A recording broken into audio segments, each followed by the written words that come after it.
Hello and welcome to Media Day here in Raleigh, North Carolina. That's David Pagnotta. I'm Irfaan Gaffar with the fourth period, and our Stanley Cup final coverage between the Carolina Hurricanes and Vegas Golden Knights is presented by Ozone. Ozone is the better way to play in Canada.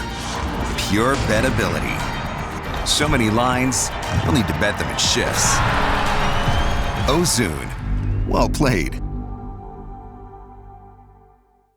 All right, Dave, when you look at Media Day, a lot of hoopla, a lot of people getting different questions, rights holders getting one-on-ones. There's a lot of stuff going on. For the Carolina Hurricanes, a lot of these players, first time. Yep. Head coach obviously has been through it before as a player, but not as a coach. So when you look at it from a perspective of how they handle it, what were your thoughts? Well, they definitely took the messaging from Brind'Amour quite seriously. And one of the things that Jacob Slavin indicated or said was, he was in a Stanley Cup final 3 times. He doesn't remember the last 2 that he lost. He remembers the one that he won. So if you're going to, soak in the moment, be part of it, be present, take this all in, but win. The messaging there is clearly, obviously, to win. And this is what these guys are doing. And they do it cohesively. They do it together. They've been doing it as a group. And one of the things that Freddie Anderson talked about was how much of a tight-knit group they are and how much they support each other.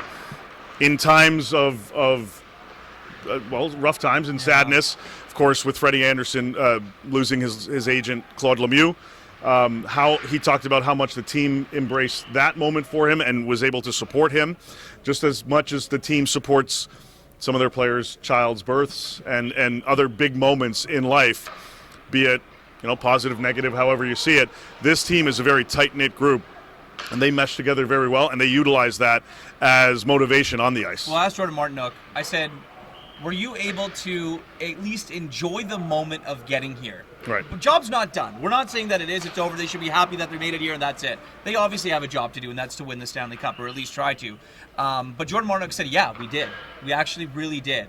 We enjoyed it with our families. We enjoyed it with everybody that we had. We enjoyed it in the room, and we soaked that part in. And I think that looking at that, from the way that this group is built and the way that they go about things, the buy-in's together, but they know that they do have a bigger task ahead.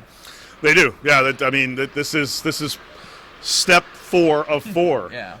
For the Carolina Hurricanes and for Vegas on the other side of it, and we'll get to them a little bit later on in the day. But they got through this one pretty. I don't want to say easily, but it certainly looks like it when you from the outside in 12-1. Going into the Stanley Cup final. But they took advantage of the rest. They took advantage of, again, being together and coming together. They watched the games together. They did a lot of things to keep this cohesion together as a unit. And we'll see how it obviously translates on the ice once Game 1 comes tomorrow on Tuesday. But this group talked about experience. They talked about some of the veterans and how they've adjusted to this to the system. And how guys that have come in that have been here in fairly short order have been able to mesh well with this group. For the lack of inexperience that some of these guys have in this room, we talk about the experience that the Vegas Golden Knights have on, obviously, what they have in their resume. It didn't seem like that, though, when you talk to some of the players. It seemed like this is a group that is confident and that knows it should be here. Right, exactly. Confidence is key, especially at this time. And the Carolina Hurricanes kind of expelled a lot of that during the media discussions, whether it was Jordan Staal or Jacob Slavin or Taylor Hall or Logan Stankoven, whomever else. They all had this confident swagger about them. Not overconfidence, not cockiness. Just like they deserve to be here. They know they deserve to be here. They did what they can to get here, and they want to keep letting it ride. And that's exactly what they will do. I have a stat for you, actually, before we end this. Okay. The Carolina Hurricanes have 100 playoff wins as a franchise. Their head coach, Brind'Amour, has been a part of 98 of them. 39 as a player and 59 as a coach. It's just unbelievable. And obviously, Roddy means so much to this community. Oh, absolutely. Yeah, and that's the thing. It's not just the team on the ice. And the guys talked about this as well, how much the community and the fans embrace them.